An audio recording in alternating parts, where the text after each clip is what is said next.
The main problem with society is the secularism that has disingenuously demanded a naked public square.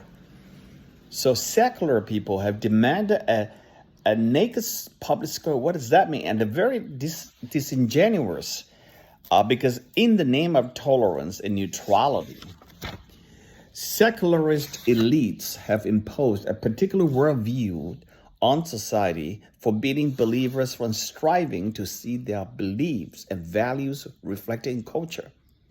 So this is exactly, they throw away the prayer in schools, they throw away Bibles from schools, and in colleges you can forget it. Forget about Bible. They won't even mention God. They already substituted God with Darwinism and whole worldview in the name of tolerance. Okay?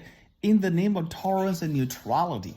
The most intolerant thing I can ever imagine. Throw out prayer, throw out this, not acceptable, in the name of tolerance. How hypocritical it is, you see?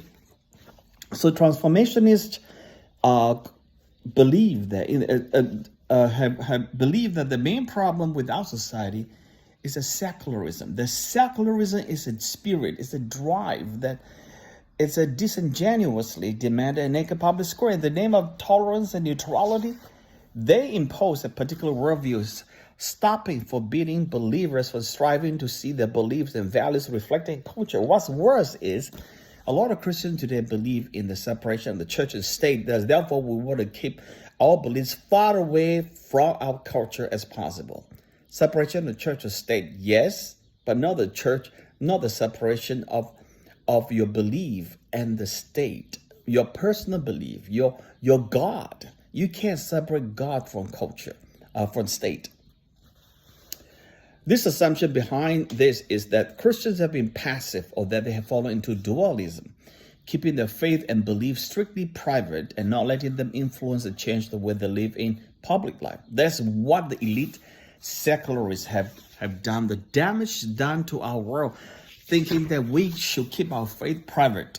We should not share our faith. We should not speak about it.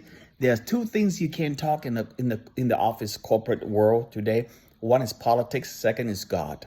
You can't talk about them, but they can talk about everything else, especially wokeism. You know, they just called amok. They run amok. That believe strictly private and not letting them influence and change the way you live in public life. Keep your faith to yourself. Have you heard that? As I would, Tim Keller writes this. He said, I believe this is largely a correct assessment, an important plank in the development of faithfully biblical approach to culture. Tune in for more.